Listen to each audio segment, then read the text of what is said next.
नमस्कार. आता कोण कोण आहेत जरा सांगणार का? आई आहेत, हो. काकी, नमस्कार. वडील, हा. ते पण भाऊ आहेत त्यांचे, हो. ते पण भाऊ आहेत आणि हे सगळे आमचे सोसायटी मधल्या माझ्या मैत्रिणी. काय मैत्रिणींचं काय मनात चाललंय? त्याचं लग्न होणार का?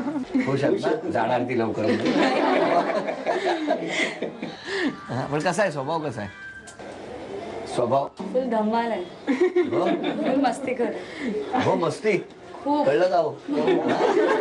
फक्त आमच्या लॉ तिकडे कोर्टात सिरियस असते, बाकी फुल मस्ती. मग तुम्ही कोर्टात आहात का? नाही नाही, आम्हाला माहिती आहे ना, अच्छा, ताई अच्छा. असते ना, येत असते. बरं बरं बरं. 5 अपेक्षा करायच्या असतील त्यांच्याकडून तर कोणत्या करणार? 5 अपेक्षा. फर्स्ट म्हणजे ती अशीच आहे की प्रोफेशन ऍडव्होकसी वगैरे असल्यामुळे लग्न झाल्यावर घर आणि प्रोफेशन दोन्ही सांभाळायचं आहे. त्यामुळे तसं त्या बाबतीत थोडं समजूतदारपणा. काय म्हणणं आहे तुमचं? नाही, नक्की.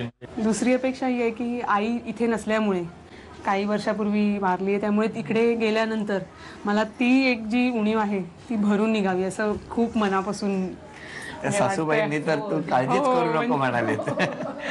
3. तिसरी अशी आहे की लवकर यायचं ऑफिसवरून, जरा झालं वगैरे काम की लगेच वेळेवर घरी यायची अशी. कोणी? मिस्टरांनी. कळलं का? ऑफिस मधलं काम संपलं की घरी या, नाही तर घरात कोर्ट सुरू होईल. 3. 4. एक वर्ल्ड टूर मिळाली असती तरी अशी एक अपेक्षा होती. नाही, पहिलं भारत दर्शन करूया, त्याच्यानंतर अजून भारत दर्शन नाही झालं. डायरेक्ट वर्ल्ड म्हणजे डायरेक्ट टेस्ट मॅचच सांगितली त्याने. जरा थांबा, धीरागंद घ्या जरा, इथे थंडीत सुद्धा घाम फुटायला लागलाय. आणि 5 म्हणजे हेच की जेवण वगैरे शिकतोय तर कमी जास्त मीठ पडलं काय, आता जसं चहामध्ये होतं तसं समजून थोडा कुकरी क्लासेस वगैरे करीन अदरवाईज. आणि हळूहळू शिकीन, ते एक एक्सपेरिमेंट होईल. म्हणजे थोडक्यात पहिले 2-4 वर्ष बाहेरच जेवा. तुमच्या काय 5 अपेक्षा? माझं पहिली गोष्ट म्हणजे घर सांभाळावं तिने. हो. सगळं म्हणजे नीट नेटकेपणा वगैरे घरामध्ये. 1. त्याच्यानंतर दुसरी गोष्ट म्हणजे आईला सांभाळावं. 2. म्हणजे आईला वगैरे म्हणजे बघावं. त्याच्यानंतर तिसरी गोष्ट म्हणजे हे आपलं थोडा समंजसपणा एक्सपेक्टेड आहे. मग नाहीये का? आहे. 3. आणि जर कामावरून जर मी उशिरा आलो तर रुसवे फुगवे करू नयेत. हे साधारणतः 365 दिवसातले 5 दिवस तरी वेळेवर याल. नक्की. म्हणजे संडे तर मी नक्की, म्हणजे 360 दिवस येणार. बरं, ठीक आहे. आणि मी खवय्या आहे, त्यामुळे चांगलं रुचकर जाईल असं जेवण करावं. नक्की रुचकर असेल. हा, बरं, ठीक आहे. हसत राहा, आनंदी राहा आणि एका खेळासाठी जरा पुढे या तुम्ही. त्या हांड्यामध्ये वेगवेगळी अक्षरं ठेवलेली आहेत. वरती तुमचं नाव, खाली आमच्या ताईचं नाव, अशा पद्धतीने अचूक नावं ती शोधायची आहेत. तुम्ही त्यांचं नाव वरती स्पेलिंग सगळं लिहायचं आणि तुम्ही खाली. नाव काय? अस्मित. तुमचं? श्रद्धा. माझं स्पेलिंग मध्ये काय गोंधळ आहे सांगा. श्रद्धा SHRADHA. बरोबर. SHRADDH येतो. तुम्ही आता क्लास पण घेणार का? क्लास म्हणजे जे आहे ते आता डबल डी इतकी वर्ष असं जे नाव आहे ते सांगितलं सुरू झालेलं आहे.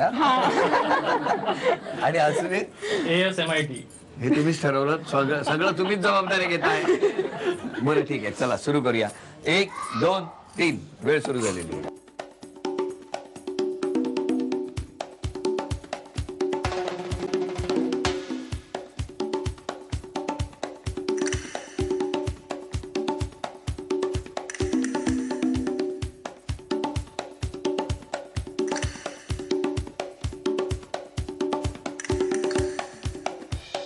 वेळ संपली. दोघेही हरलेले आहेत या खेळात. एकदा जोरदार टाळ्या यांच्यासाठी. सरळ वर्ण दिसतायत अक्षर. थांबा, बाजूला वा. किती सोपं आहे बघा, इकडे बघून दिसतंय. कळतंय की नाही? नाही दिसत आहे? नाही. मलाही नाही दिसत आहे. थांबा, हे घ्या. आता तरी करा. चला आता करा, बघूया. चला कोण आधी करतंय. चला लवकर. हा, केलं. हे काय नवीन नाव? कारडा.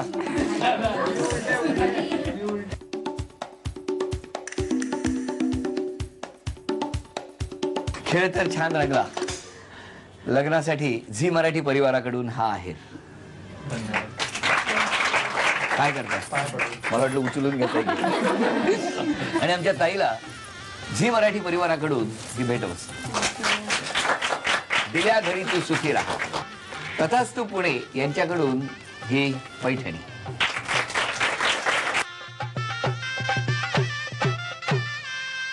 आजचा भाग इथेच संपतो आहे. फेब्रुवारीमध्ये मालाडवरून आता म्हणजे कांदिवली चारकोप येथून बावला कंपाऊंड मध्ये हा प्रवास सुरू होणार आहे आणि मग अधूनमधून इकडे येणं जाणं सुरूच राहील. हसत राहा, आनंदी राहा. हा, आजचा भाग इथेच संपवूया. पुन्हा भेटूया अशीच एक पैठणी घेऊन पुढच्या भागात. नमस्कार.